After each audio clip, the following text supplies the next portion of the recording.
dominicanos en todo el territorio de la República y en ultramar de la costa este de los Estados Unidos de América, e igualmente a todos sus habitantes de habla hispana. Hoy martes 18 de febrero del año 2003, les traemos otra edición de Agenda Nacional.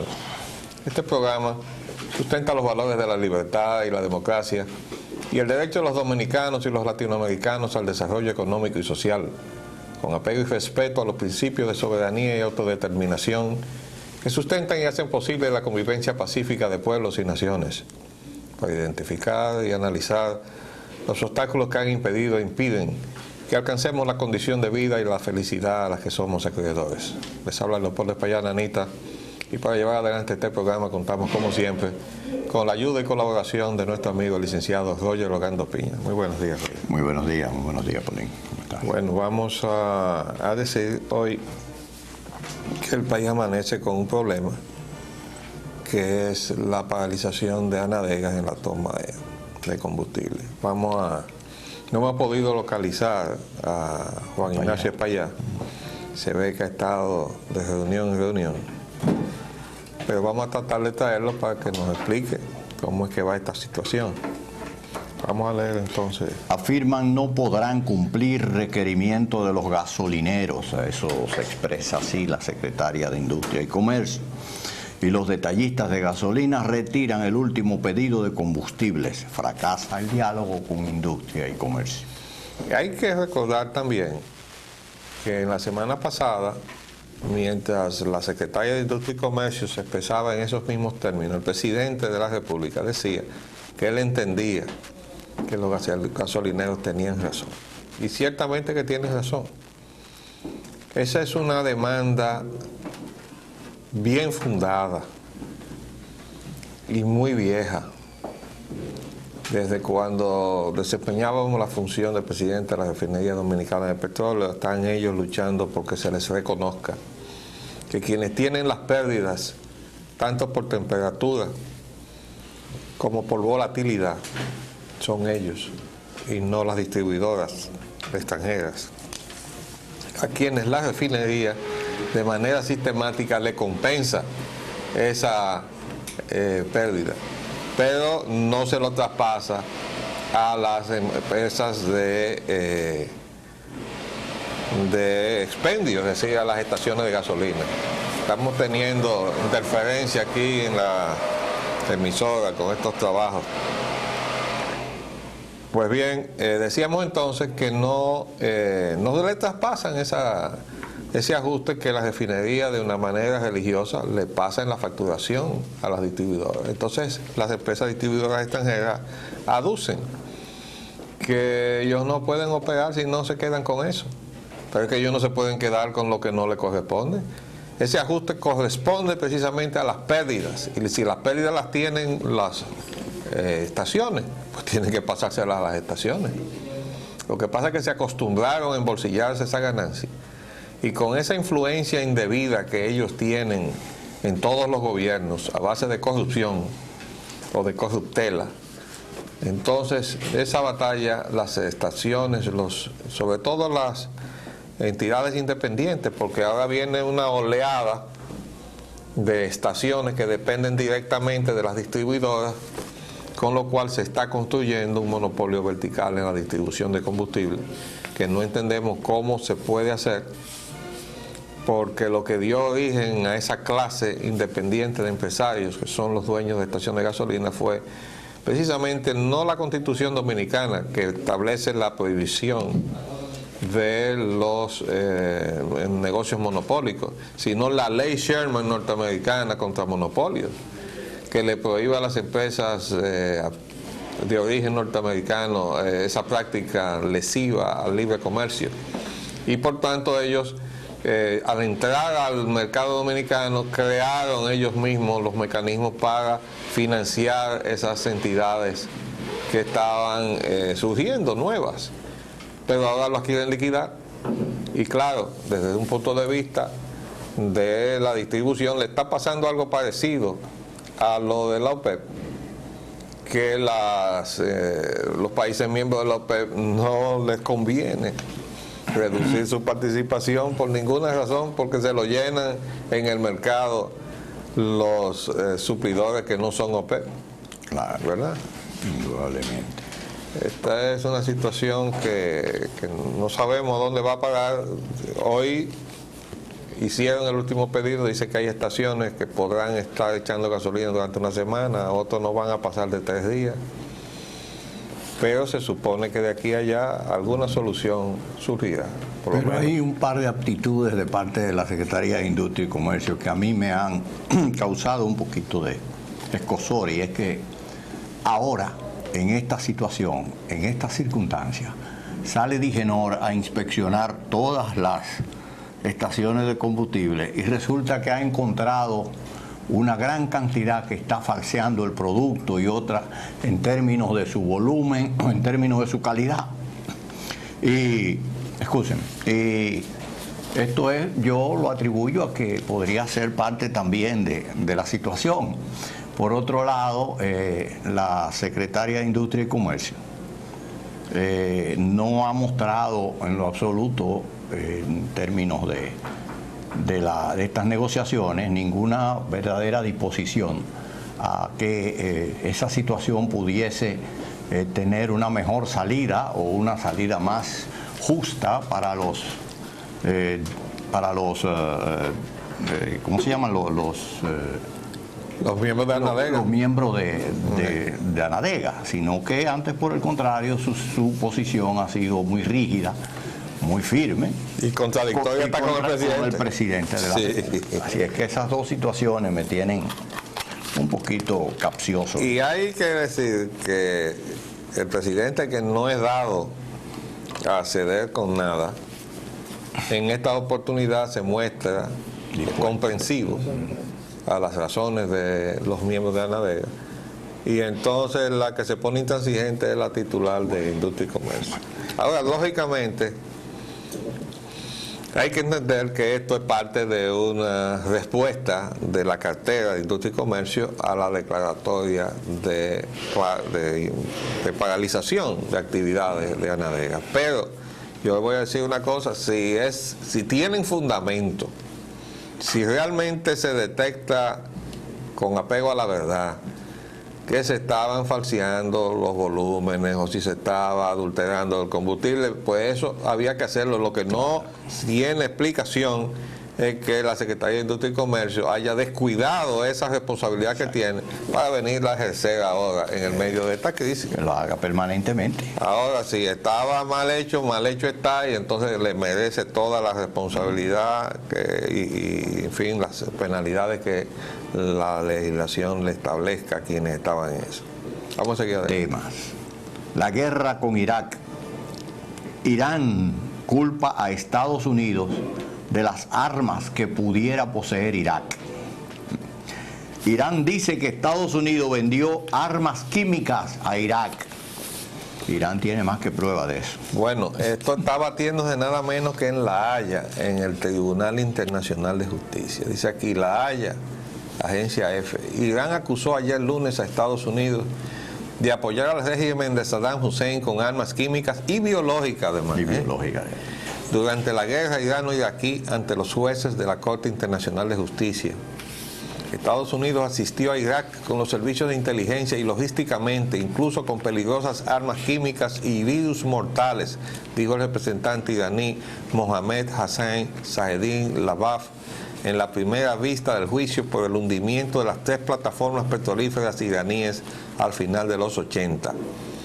Esta fue una plataforma petrolera que le hundieron. Hay que adivinar la mano de expertos hombres raros. Exactamente. Bueno, sigue diciendo, con esta palabra y la promesa de que las respaldarán con documentos estadounidenses recientemente desclasificados, Zahedin Labaf anunció algunas de las pruebas que Irán presentará en los próximos días contra el gobierno de Washington. La disputa jurídica se remonta a 1992, cuando Teherán acusó a Estados Unidos de la destrucción de 3 plataformas petrolíferas en el Golfo Pérsico, infringiendo el derecho internacional y provocando al país graves daños económicos. Como es habitual en la Corte Internacional de Justicia, las vistas orales que se celebran entre grandes medidas de seguridad se han demorado más de una década por la longitud de los procedimientos escritos, y por ahí sigue. Pero eso es así. Nos recuerden que nosotros ya le habíamos traído esa información de los datos que sacamos del internet. Pero esto se está batiendo nada menos que la Corte Internacional de Justicia, con documentos que dice Irán que han sido desclasificados recientemente en los propios archivos del gobierno de los Estados Unidos. También nosotros habíamos comentado en más de una oportunidad que una de las declaraciones que había dado el jefe inspector de Naciones Unidas, Blix, es que no iba a darse a conocer los suplidores de Saddam Hussein de las armas que ellos estaban inspeccionando, verificando que se habían destruido, que ya no estaban disponibles para usarlas en Irak. Tampoco la lista que ella se ha dado a conocer. No, y no ha salido. Y entonces se arguyó en esa oportunidad que eso podía de alguna manera afectar los medios de información y tal, pero eso no es verdad. Todos sabemos que lo que había detrás de eso es un ocultamiento de quienes vendieron, y Estados Unidos no era el único que vendió ahí. No, todos le vendieron. Ahí vendieron mucha gente. Vamos a seguir. Chirac, señor presidente de Francia, le pide al presidente Bush que dé marcha atrás. Se lo dice con un vocabulario muy elegante y una propuesta muy bien hecha, muy atinada. Chirac invita al presidente Bush a dar marcha atrás frente a Irak. La Unión Europea ve innecesaria guerra con Irak en este momento y la Liga Árabe rechaza agresiones a Irak. Bueno, todo eso viene, en fin, tiene como justificación y respaldo las protestas mundiales que se han hecho contra la guerra, incluyendo dentro de los propios Estados Unidos de América. Y ayer veía yo en la televisión una entrevista en uno de los países árabes. No recuerdo ahora cuál era porque no le estaba poniendo atención en ese momento a la televisión hasta que comenzó la entrevista. Y creo que era Arabia Saudita o Egipto, donde se le preguntaba que por qué no había habido una manifestación más nutrida de solidaridad con un país árabe, que en este caso era Saddam Hussein. Entonces decía la persona encuestada, el árabe encuestado, que bueno, que en los países donde ellos vivían no había gobiernos democráticos y que por tanto no les era fácil salir a la calle a organizar protestas y ese tipo de cosas. Y además porque ¿para qué? Porque los gobiernos que ellos tenían, que no eran democráticos, no les iban a hacer caso. El punto es el siguiente, y ahí es donde los Estados Unidos tienen que tener mucho cuidado de no equivocarse. Porque yo escuché también un panel de esos abiertos que se hacen ahora en televisión con el público, y la gente en Estados Unidos se está preguntando si Washington no va a responder a la manifestación de su pueblo de que no quiere que se vaya a la guerra, cuando hay encuestas que ya dicen que la mayor parte de los norteamericanos no ven por qué ir a la guerra si no se ha comprobado la necesidad de ir a la guerra. Entonces la pregunta es, ¿y los gobiernos occidentales van a dejar de ser democráticos? O sea, ¿se van a comportar como los gobiernos autocráticos del Medio Oriente que han sustentado o a Occidente le ha convenido sustentar durante mucho tiempo en contra de sus respectivos pueblos, porque de alguna manera son garantía para los intereses occidentales en el manejo del negocio petrolero?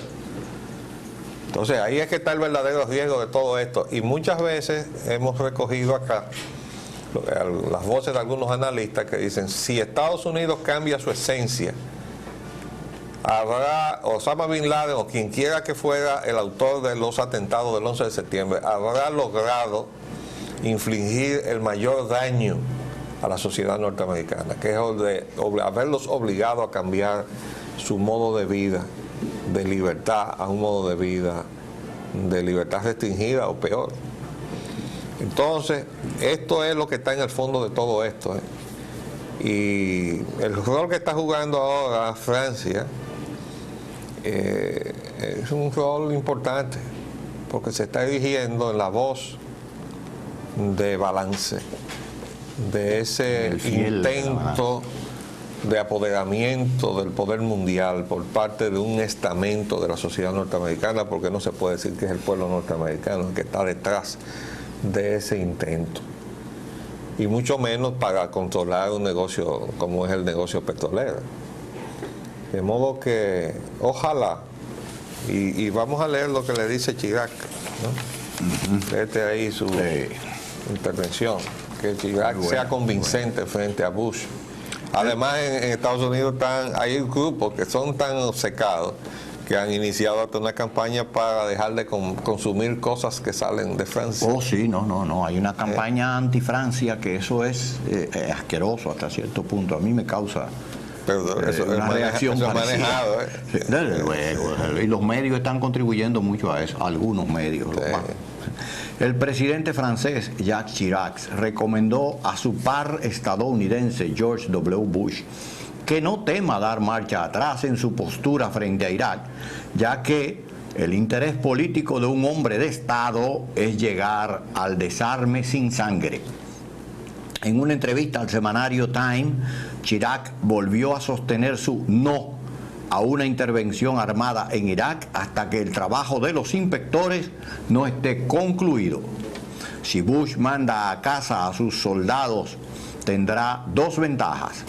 Si Irak no coopera y los inspectores, cuando terminen su trabajo, y esto llegará en algunas semanas, dicen no va más, podría significar la guerra.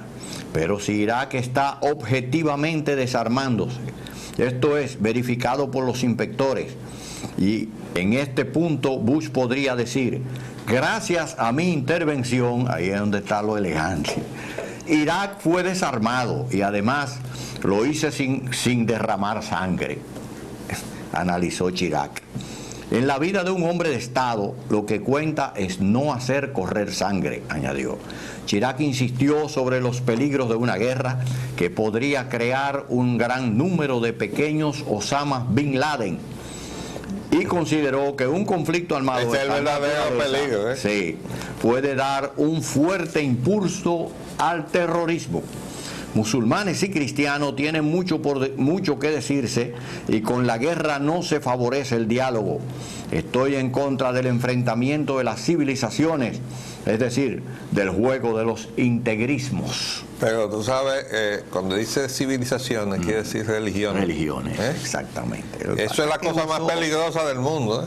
Por eso se refiere a los integrismos, porque las civilizaciones no podrían ser integristas, pero él usa un lenguaje diplomático muy fino. Por otra parte, Chirac recomendó al presidente iraquí Saddam Hussein que desaparezca. Sería el mejor servicio que podría ofrecerle a su pueblo y al mundo. Eso le dijo. Bueno, vamos a dejarlo ahí. Esto es una posición sensata, pero además que va al fondo del problema.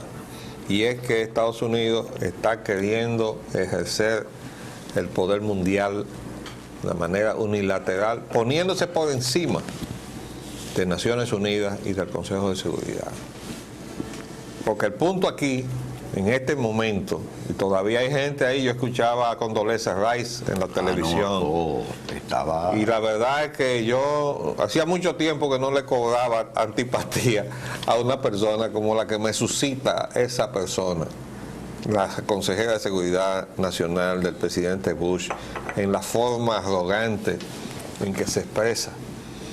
Esa joven que debía ser muy humilde, debería serlo porque su origen lo es, pero parece que la grandeza de las posiciones que le han otorgado, porque ya es ejecutiva de Chevron, la gran empresa petrolera norteamericana, y entonces pasó directamente de su escritorio de Chevron a ser consejera de Seguridad Nacional del presidente Bush. No se necesita ser muy agudo para suponer que sus recomendaciones y su experiencia van siempre en la dirección del manejo internacional del juego del petróleo o del dominio del petróleo, ¿verdad? Pero ella estaba violenta en su forma de expresarse iracunda. Y señalando que bueno, que se estaba incurriendo en una actitud parecida a la que produjo Europa con Hitler en sus primeros en sus primeras incursiones, ¿no? En donde el apaciguamiento que caracterizó la política frente a Hitler le dio ínfula para seguir su camino de destrucción. Hay mucha diferencia entre una cosa y la otra. Claro, no hay comparación entre Hitler con... Y sobre todo el peligro en todo esto es quién es el juez. Porque en la forma en que se expresa la Condoleezza Rice, la consejera de seguridad del presidente de los Estados Unidos, la opinión que pueda tener Naciones Unidas o que pueda tener el equipo técnico de Naciones Unidas está por debajo de la opinión que de una manera no fundamentada, como no ha sido fundamentado ninguno de los avisos de peligro y de riesgo o de ataques que se han estado haciendo circular en la población, que por cierto, todo eso ha fracasado. Miren, yo traje algunas fotografías. Miren cómo está la gente desesperada en los establecimientos norteamericanos. Miren esta foto. Apiando las cajas del famoso tape ese que se utiliza para la cinta pegante. Y mira esta señora cargando ahí su cinta pegante, la que encontró. Y ya agotaron todo lo que había, pero nosotros lo habíamos anunciado y que eso va a suceder. Ahora miren lo que le están sacando al señor Tom Ridge. Miren esta declaración, ¿no? Donde él está diciendo que hay informaciones, ¿no? Con relación a la amenaza es real. ¿Lo ven ahí? The threat is real. Ok. Y 4 días después aparece el señor Tom Ridge, entonces lo ponen otra vez, pero diciendo todo lo contrario. Miren aquí. Quiero dejar bien claro que en este punto nosotros no queremos que los individuos y las familias se pongan a sellar las puertas y las ventanas de sus hogares. Es decir, yo no dije... 4 días después. Sí, yo no dije esto, dije lo otro no fue lo que yo quise decir. No, y el propio presidente de Estados Unidos tuvo que salir a aplacar la histeria que ellos mismos habían provocado en el pueblo norteamericano con esos avisos de ataques y todo eso que no tenían ningún fundamento, porque, como explicaba alguien en uno de esos paneles ayer tarde, que esa catalogación de colores es un código militar, pasar de un color a otro. Porque le decía a una de las interlocutoras, roja, sí, le decía, pero es que la gente no entiende eso. Usted para a la gente en la calle y le pregunta, ¿qué quiere decir alerta amarilla? Y no saben.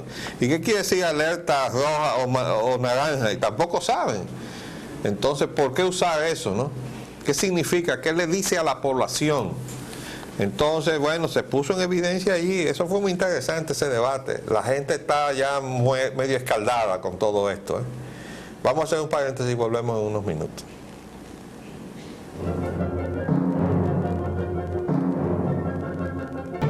Con el tema este de la alerta de terror de Estados Unidos, lo que se acababa comentando ayer tarde era que, bueno, esa alerta de terror, pues el código militar debía servir para que todos los servicios estuvieran alerta, hicieran su trabajo, pero no había ninguna necesidad de pasárselo a la población, que primero no entendía lo que significaba el código, ni tampoco se le podía decir de dónde venía el riesgo, ni contra qué se podía proteger, y ni si eran efectivas las recomendaciones esas de poner tape por todas partes y sellar con plástico, y además abastecerse de comida y de agua por 3 días, y además que le preguntábamos nosotros, y habrá aire por 3 días en las habitaciones que sellaron. Y una vez se terminen los 3 días, ya la contaminación del medio ambiente habrá desaparecido. Y además ahí mismo, recuerdo que uno de los analistas consultados en CNN dijo que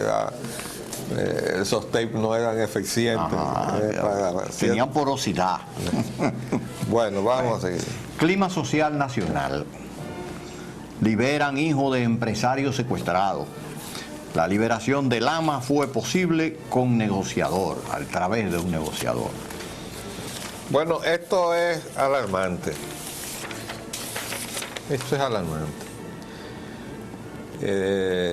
Dice aquí, no solo el hecho de que haya sido secuestrado, dice aquí el joven Oscar Lama, si es hijo de Oscar Lama, porque dice aquí del mismo nombre, es hijo de un amigo, que hace mucho que no vemos, por cierto. Pero aquí hace un recuento. Dice, al parecer, y esto es un comentario de algunos de los investigadores, al parecer los secuestradores cometen los hechos cuando agotan el dinero obtenido del secuestro anterior.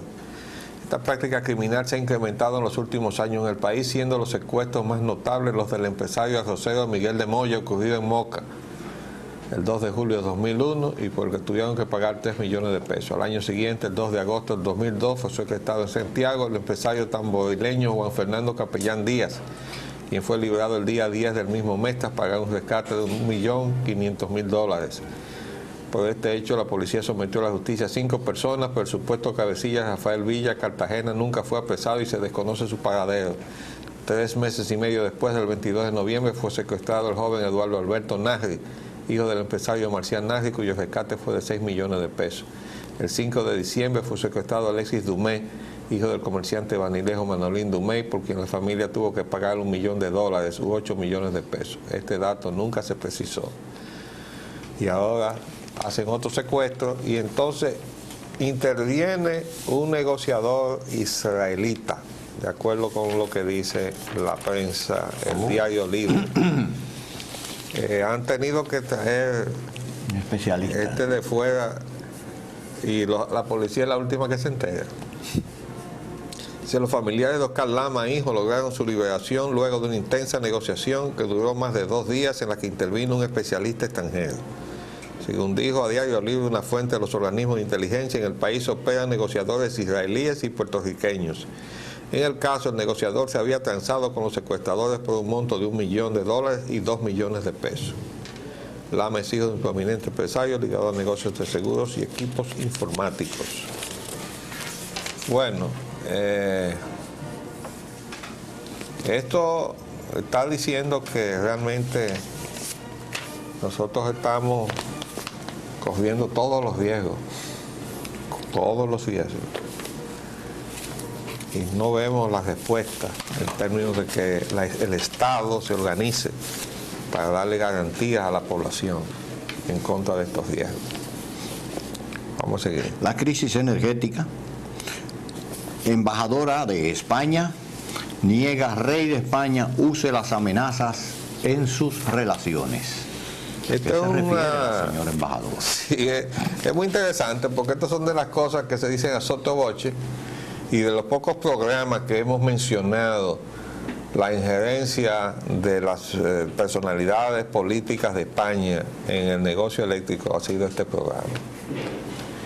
Y hemos dicho que se ha mencionado, porque es que eso se ha estado diciendo desde el principio, que el rey de España está involucrado en todo eso, aunque sea solamente por darle la plataforma política de donde despegó, porque hemos dicho que esas cumbres iberoamericanas que se celebran anualmente de país en país en América Latina, es la plataforma política de donde ha despegado esta nueva conquista de América, en donde nos han penetrado por todas partes los capitales españoles, que siempre hacemos la diferencia, no tienen nada que ver con los capitales que vinieron aquí, se formaron aquí aquellos españoles que vinieron sin un centavo a la República Dominicana y a base de esfuerzo y de trabajo y de consagración durante muchos años lograron formar su fortuna, pero estos no, estos llegaron ayer de realizar o de desempeñar tareas o posiciones políticas en su país y desde allá, cosa que está documentada en varios libros que hemos enseñado aquí, uno de ellos se llama El saqueo de España, han venido a todos los países latinoamericanos a invertir los bienes mal habidos que hicieron allá, pero aquí no vinieron a invertir nada, vinieron a sacarnos.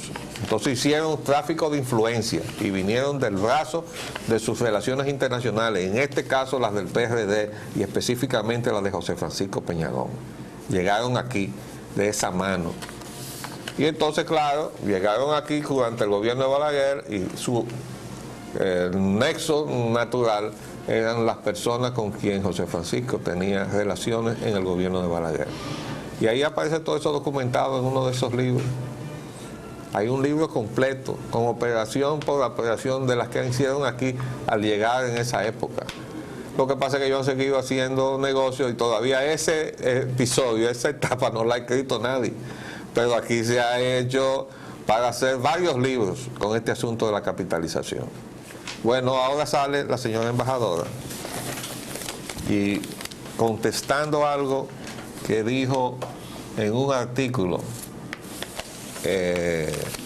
uno de las publicaciones de este aquí, en el periódico Hoy, de joven, creo que es un abogado joven, Rafael Augusto Sánchez, hijo.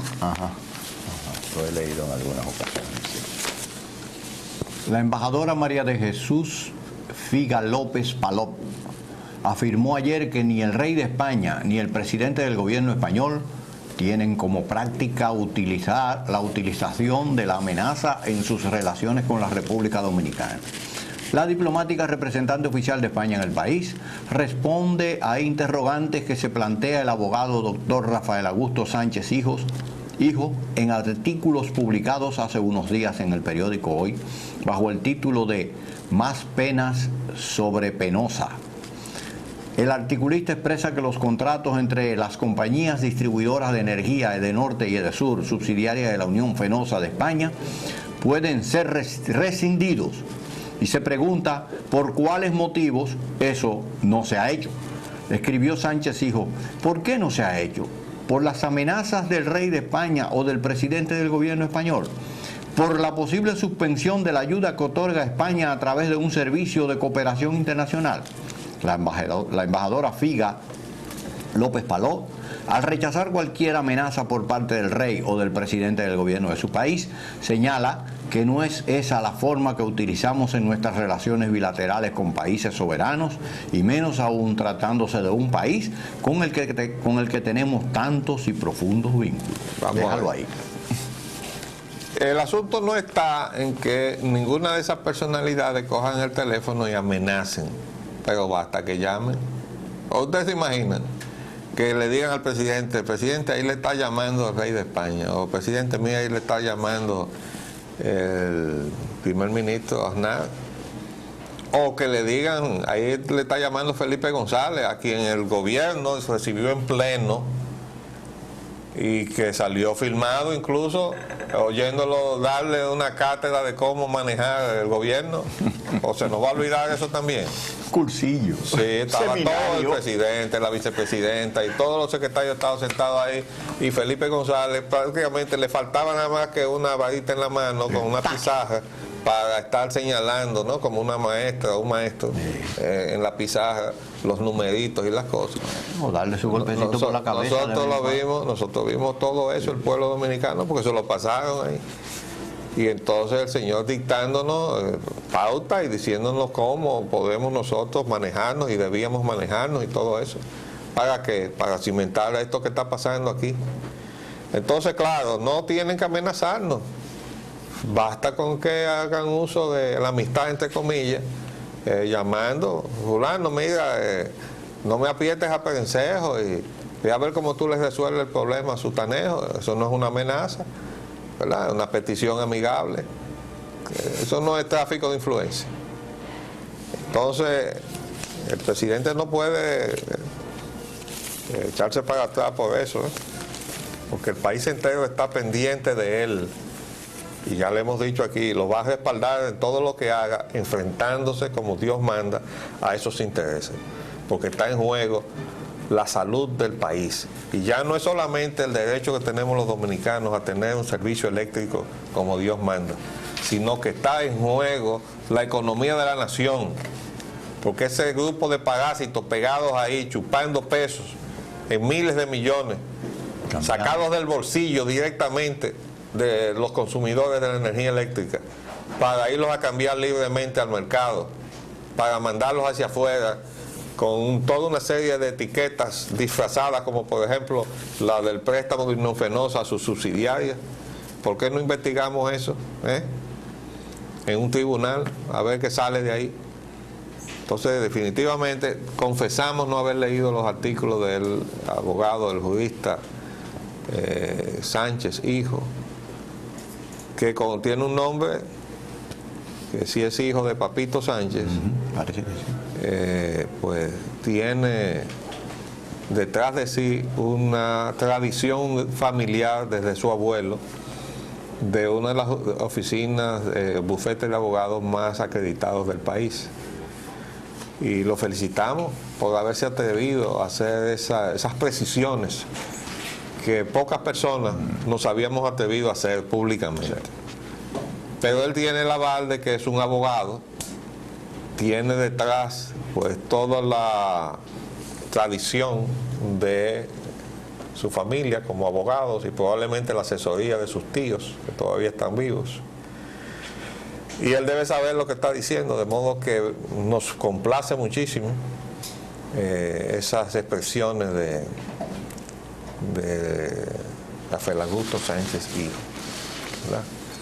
Y vamos adelante. Yo creo que el presidente debe escuchar todo eso, sentirse apoyado, y que recuerde que incluso el empresariado dijo: presidente, sáquelo de aquí, que nosotros lo vamos a acompañar hasta el aeropuerto, hasta la escalerilla. Ya no hay escalerilla, eso era antes cuando no había los puentes, pero lo vamos a acompañar hasta la puerta del avión para asegurarnos de que se van, y todos nosotros vamos a acompañarlo también, ¿verdad? Vamos a seguir. Petróleo y combustibles. El precio del petróleo Brent continúa en baja. El petróleo sube ante las fuertes amenazas de guerra. Bueno, estas son dos informaciones contradictorias. El sábado dice el petróleo sube, pero el lunes dice el petróleo Brent continúa en baja. Es decir, que si estaba continuando en baja el lunes, es porque venía desde la semana anterior en baja. ¿Qué es lo que estamos hablando? Estas son fluctuaciones de mercado, señor. Y entonces resulta que los precios internos aquí en este país, de acuerdo al reglamento, se están fijando de conformidad con los precios de las cotizaciones en bolsa. A mí me pidieron una información, uno de los medios televisivos, que le diera una opinión sobre la situación de las medidas que está tomando el país versus las que está tomando otros países. Y yo le dije básicamente lo siguiente: primero, que todo lo que nosotros hacemos está enmarcado en el hecho de que carecemos de una política energética. Si aquí no hay política energética. ¿Qué quiere decir política energética? Quiere decir una visión a largo plazo, una visión de futuro. No la tenemos. Una visión de futuro quiere decir algo que se sostiene de un gobierno a otro, no una cosa coyuntural de que ahora salió este gobierno y cambió porque llegó el otro gobierno y volvió y cambió, o que cambió de ministro a ministro, sino que el país tenga una visión de futuro, haya dicho vámonos por aquí, y gobierno tras gobierno, por tratarse de un asunto donde está en juego el interés nacional, no lo cambia, sino que lo va ejecutando las fases que le corresponde ejecutar en el periodo constitucional de 4 años, que sabemos todos que es limitado, pero nunca el objetivo de vencer los problemas de la nación puede justificar el continuismo, porque eso es un argumento que ya no lo sabemos de memoria. No, los problemas de este país no se pueden resolver en 4 años, necesitamos 8 o 16 años. Sí. No, lo que se necesita es una visión estratégica y una continuidad en lo que es el esfuerzo del Estado frente a la condición de su desarrollo. Entonces, porque no tenemos una política energética, tampoco tenemos una política de ahorro, que es absolutamente indispensable, porque si somos importadores netos de petróleo, ¿cómo es que lo vamos a dispendiar? Bueno, pues nosotros exactamente eso es lo que hacemos. Hacemos la política de dispendio, porque ese es el gran negocio para las empresas petroleras. Un ejemplo al canto: un automóvil de esos que anda dando vueltas por la ciudad con un tanque de gas licuado de petróleo en el baúl, quema en un día el consumo de 2 meses de un hogar humilde de este país. 2 meses, y se lo quema un automóvil dando vueltas en un día. ¿Por qué está ese automóvil usando ese combustible?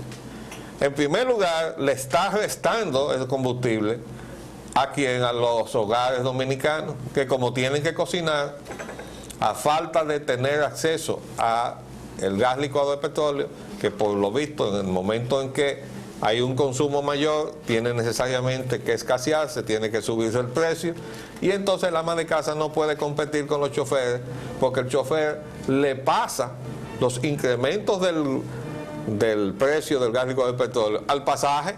Quiere decir que el chofer nunca se perjudica, pero el ama de casa no. El ama de casa con un presupuesto fijo en términos nominales, pero menguante en términos reales, porque todos los días vale menos el peso y todos los días todo vale más. Entonces ella tiene que comprar con ese presupuesto cada vez menor en términos reales una mercancía que todos los días está cada vez más cara. ¿Qué termina haciendo?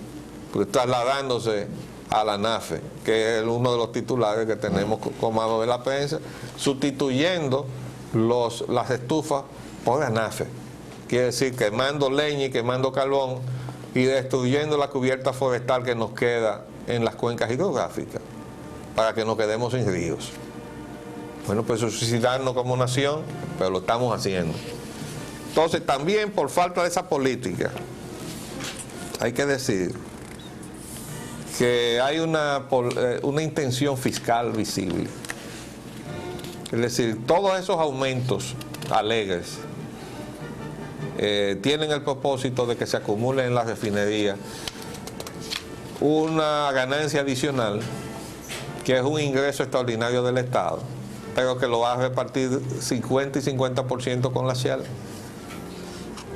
Y por muy cuesta arriba que es admitirle al Estado el abuso de subir los precios de los combustibles para cobrar más, lo que es inadmisible es que lo haga para compartirlo con la Shell.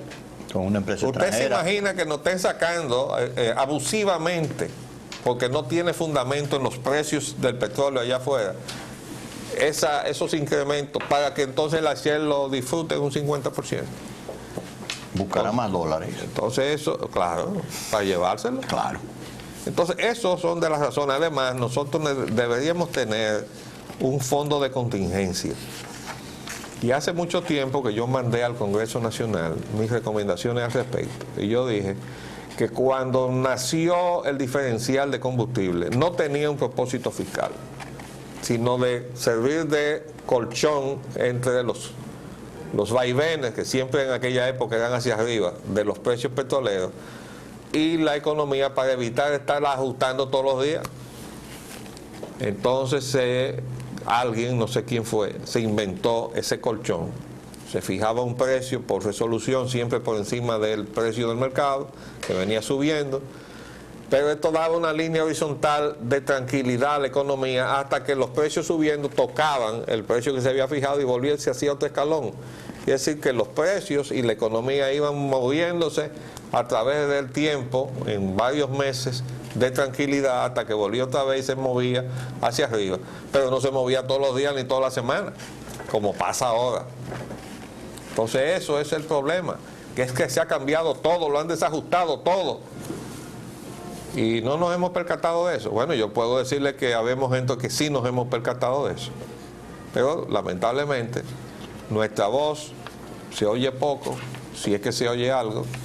Desde luego nosotros no nos fatigamos de repetirlo, nosotros lo vamos a seguir diciendo. Y finalmente, todo eso, es decir, esos recursos deberían haber sido consignados, no para estar pagando la deuda externa, y para que entonces los gobiernos se sientan que pueden endeudarse de manera incontrolada, porque siempre van a tener una fuente con que pagarlo a costillas del bolsillo de los dominicanos, sino para haber acumulado un fondo de reserva que permitiera no solamente la desmonetización que ahora se está exigiendo al gobierno, sino tenerlos ahí para cuando fuera necesario absorber algunas de estas fluctuaciones inesperadas, contingencias del mercado internacional, que son coyunturales y que siempre da con qué aguantar durante unas semanas o un mes cualquier situación de eso.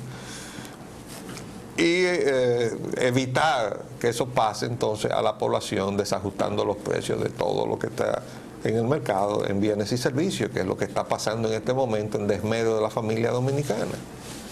Entonces, esas son de las cosas y las reflexiones que nosotros le hemos pasado a quien nos pidió la opinión. Lamentablemente se quedó ahí, no sé qué uso le darán, pero donde debía estar esa recomendación es en algún departamento de la administración pública de los que están decidiendo estas cosas. Definitivamente, con la persona que está en industria y comercio nosotros no podemos dialogar. Vamos a ver. Señor Arturo Santana dice que prevé una escasez de gas propano. Es uno de los importadores de ese rubro también. El señor Arturo Santana debería estar en algún tribunal de la República dando cuenta de lo que pasó junto con el señor Luis Manuel Bonetti, del subsidio del gas licuado del petróleo. No ese focalizado del cual ahora le están tomando cuenta a Ángel Lockwood y a otros funcionarios que él tenía ahí, de lo cual tiene que dar cuenta definitivamente, sino que antes del subsidio focalizado existía el subsidio directo y generalizado, que es el que estipula la ley de hidrocarburos, a la cual hay que darle cumplimiento porque para eso es ley, o si no, deróguenla. Entonces, mientras existía eso, el señor Arturo Santana, y yo presenté las pruebas de eso, ahí en el condominio donde vivimos, nos facturaba a nosotros el gas de uso doméstico como comercial. Y lo hizo también con el otro condominio que está enfrente y con el otro que está más allá. Y ahí hay en todo alrededor de unos 750 apartamentos, viviendas, lo cual era una muestra sobrada para sustentar una investigación de lo que estaba pasando en el mercado. Eso no se hizo, y no lo hizo, ¿usted sabe quién? Ángel Lockwood. Porque a él fue que le entregamos, o mejor dicho, a su administración o su gestión fue que se le entregó la investigación, y él dijo que no veía las pruebas, pero las pruebas estaban anexas en el expediente, porque no hay peor sordo que el que no quiere oír, peor ciego que el que no quiere ver. No sabemos el empeño que él tenía en encubrir la gestión anterior, pero eso fue lo que pasó. Ojalá que el actual Procurador General de la República se anime e investigue, porque ese expediente lo depositamos también ahí en la Procuraduría General de la República. Se nos acabó el tiempo por el día de hoy. Volveremos mañana si Dios así lo permite. Les hablamos Leopoldo Payán Anita y Roger Ogando. Hasta luego. Agenda Nacional les llega en vivo de lunes a viernes de 11 de la mañana a 12 meridiano y es grabado y retransmitido de 12 a 1 de la madrugada por esta misma emisora. Se transmite en la costa este de los Estados Unidos de América por el canal 513 de Time Warner en los estados de Nueva York y New Jersey y por el canal de AT&T para los estados de Massachusetts.